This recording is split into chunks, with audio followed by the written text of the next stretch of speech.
Sejam bem-vindos à aula de secreção do sistema gastrointestinal e a gente vai abordar a secreção salivar e pancreática, sua estrutura, mecanismos e regulação.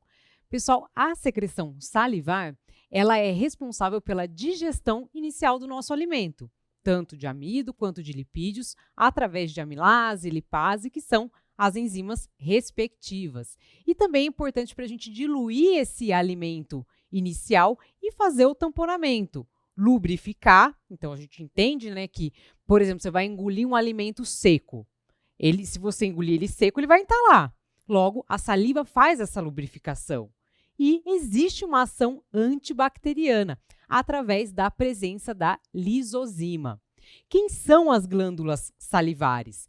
Essas são as glândulas salivares grandes. Existem glândulas salivares, né, pequenininhas também, mas vamos abordar as grandonas, que é parótida, submandibular e sublingual. Essas glândulas diferem de acordo com o tipo de conteúdo salivar que secretam. Por exemplo, parótidas. As glândulas parótidas, elas secretam uma substância mais aquosa, né? Então, rica em água, íons e enzimas. Já as glândulas submandibulares e as glândulas sublinguais vão secretar uma substância dita mista. Mista porque ela tem um componente aquoso e também tem um componente mucoso. Certo, pessoal? Vamos ver mais a estrutura das glândulas salivares.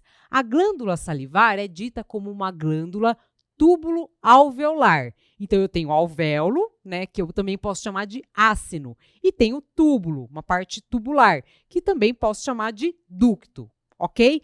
Então, os ácinos é que serão responsáveis por fazer aquela solução dita primária. Então, eles fazem ali uma secreção inicial. Mas essa não é a minha saliva final. A minha saliva final, ela vai decorrer de modificações que vão ocorrendo ao longo dos ductos. Então, eu fiz a minha secreção acinar inicial, ela passa pelo ducto intercalado, ducto estriado, ducto excretor e desemboca na boca. Durante essa passagem nas células ductais, a minha saliva ela vai sendo modificada até que eu tenho a saliva final. Então, a gente acabou de falar, né, que tem diferença nas secreções. Secreção serosa, que ela é mais aquosa, a secreção mucosa, rica em muco, e mista, quando você tem um pouquinho de serosa com um pouquinho de mucosa.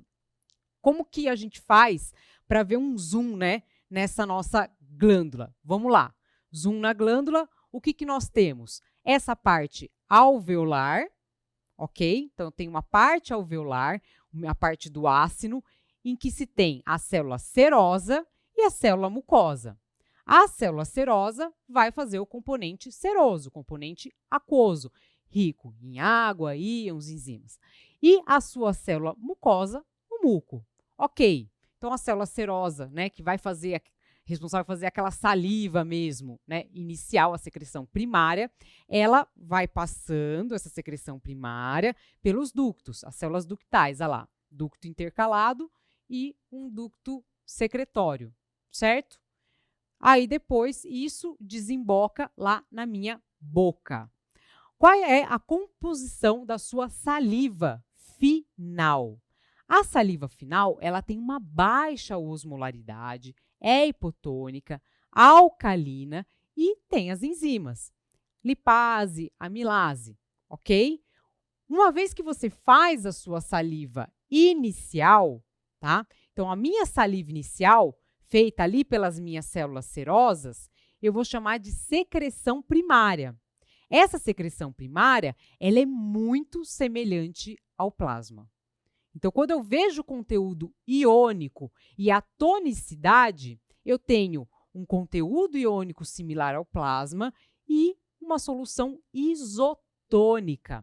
Fiz ali a minha saliva inicial, vamos lá, vamos jogando ela pelo ducto, ok? Conforme ela vai passando ali no ducto, o que acontece?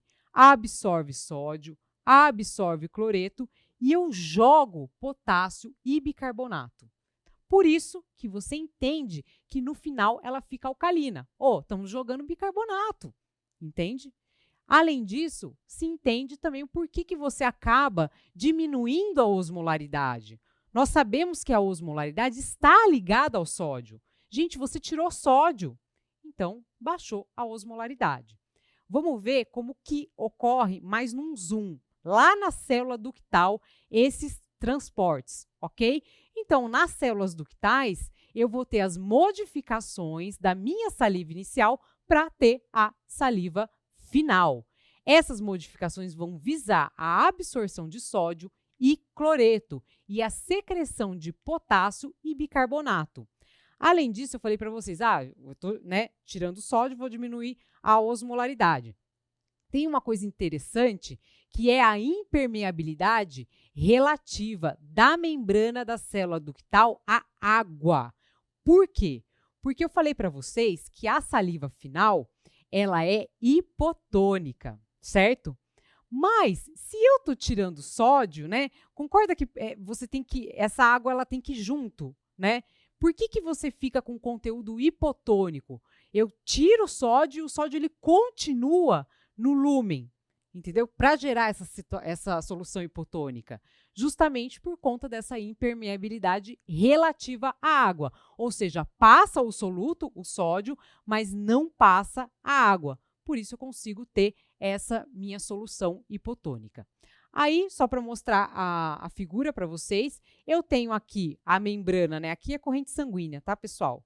Então, uma membrana que separa a corrente sanguínea, de dentro da célula ductal, e do outro lado eu tenho o lúmen do ducto e dentro da célula, uma membrana apical. Tenho transportadores importantes para esse processo. Então, a gente tem transportadores chamados de trocadores, porque ele pega de um lado e joga do outro. Então, eu tenho um que joga potássio e pega H+, outro que joga H+, e pega sódio, outro que joga bicarbonato e pega cloreto. Desse lado, lembrar sempre da bomba sódio, potássio, ATPase. Pessoal, é ela quem é responsável por gerar a força impulsionadora de todas essas trocas. É essencial, porque ela funciona contra o gradiente eletroquímico. Sempre lembrem disso. Vamos ver muito essa bomba. Além disso, existe uma diferença da composição da sua saliva final de acordo com o fluxo. Fluxo, lembra? Fluxo é o tanto de ml que eu estou sintetizando, produzindo, por minuto de saliva. Quanto maior o meu fluxo, pessoal, menos tempo de contato, das substâncias. Então, menos tempo eu vou ter para modificar a minha saliva inicial ali no meu ducto. Consequentemente, o que vai acontecer? Quanto maior o fluxo, mais a minha saliva final se parece com a saliva inicial, que eu falei para vocês, a saliva inicial não é parecida com o plasma, que se parece com o plasma. Ok? Vamos entender a figura? Então, na figura, nós temos plasma, Então, aqui as composições iônicas do plasma, e temos a parte da saliva final, com, respectivamente, as composições iônicas. Ali, fluxo e concentração dos íons, certo? Vamos íon por íon. Sódio. O que tem que acontecer com o sódio? Estou lá, saliva inicial, vamos descendo ali no ducto. O que acontece com o seu sódio? Ele tem que ser reabsorvido, concorda? O que tem que acontecer conforme você vai aumentando o fluxo? O que acontece com o seu sódio? Eu não tenho tempo para reabsorver. Se eu não tenho tempo para reabsorver, a concentração vai aumentando, certo? Então, por isso que a curva ela vai desse jeito. Vamos ver, então, o cloreto. O que tem que acontecer com o cloreto? A mesma coisa, Eu tenho que reabsorver aquele cloreto no meu ducto. Gente, mas eu não tive tempo. Não dá tempo de reabsorver. Consequentemente, conforme você aumenta o fluxo, não dá tempo de absorver, vai aumentando a curva. Potássio.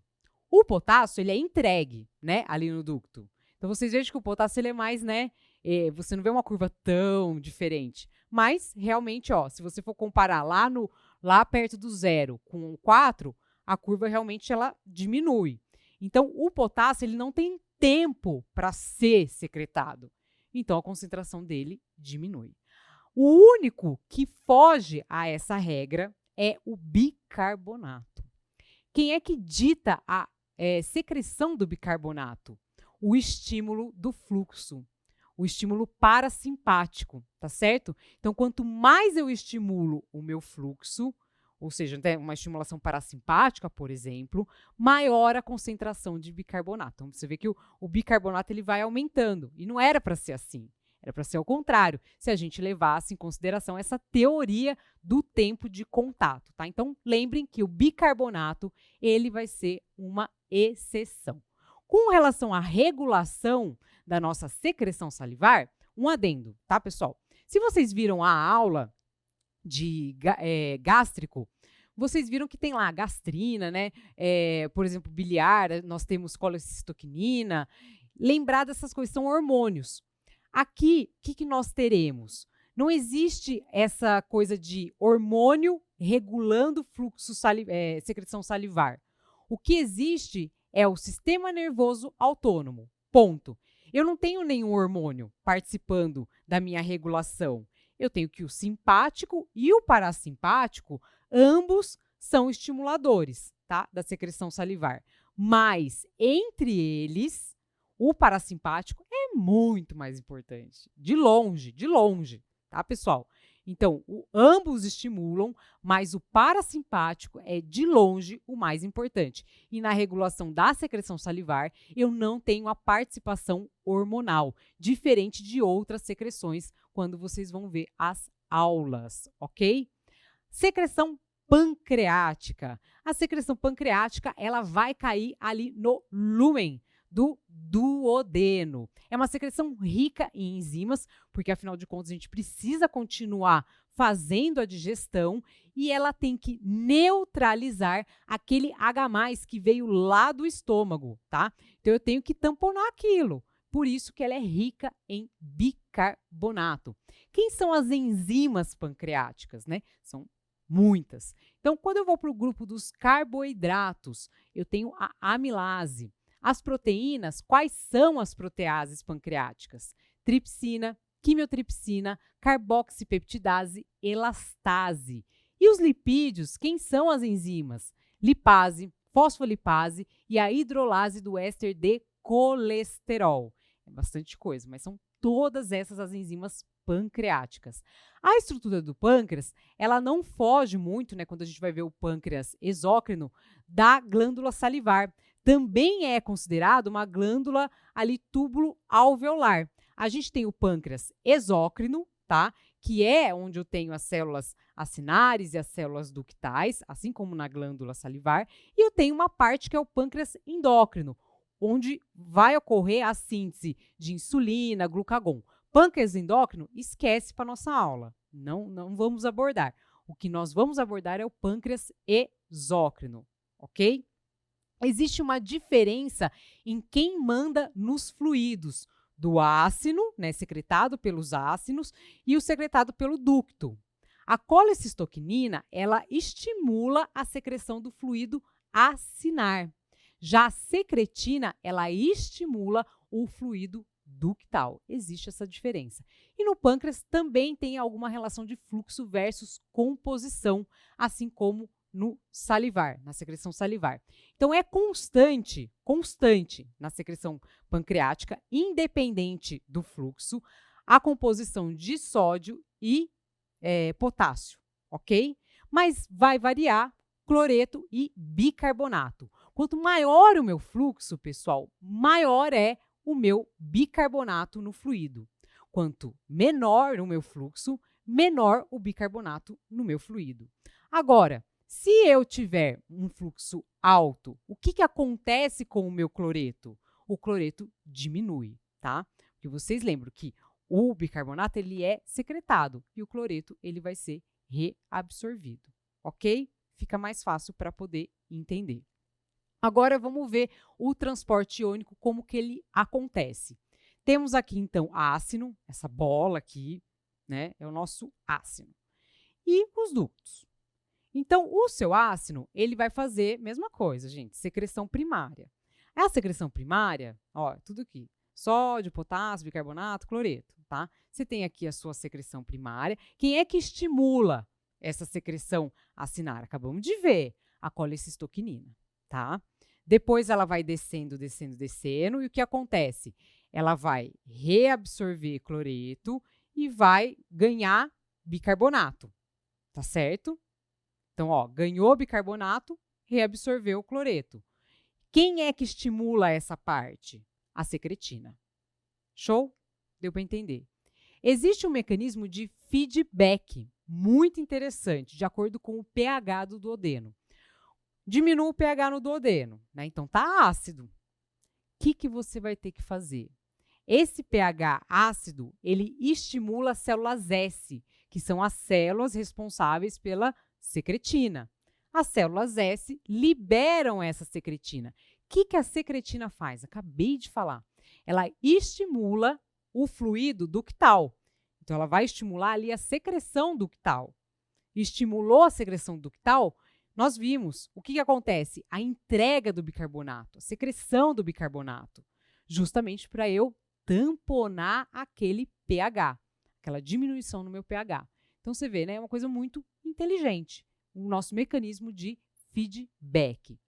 Dando mais um zoom ali, como que é esse transporte iônico ductal?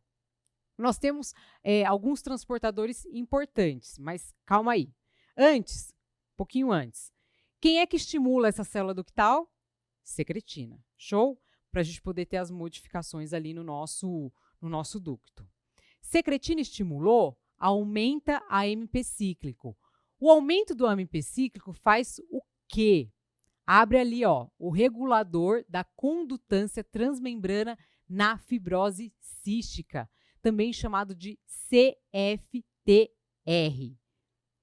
Uma vez que você abre esse canal, o CFTR, o que acontece com o cloreto? Cloreto sai.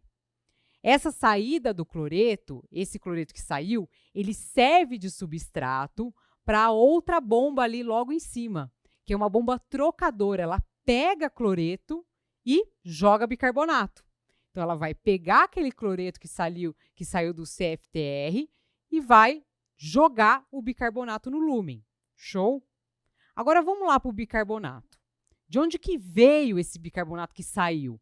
Esse bicarbonato que saiu, ele tem dois lugares para vir, tá? Ele pode vir de dentro da célula. E quando ele vem de dentro da célula, ele vem da onde? Ó, H2O mais CO2, enzima lá, ó, anidrase carbônica, H2CO3, e ali você tem o seu bicarbonato. Pode vir dali. Mas ele pode vir também aqui, ó, do NBC1, que é um cotransportador sódio bicarbonato do tipo 1. Show? Deu para entender?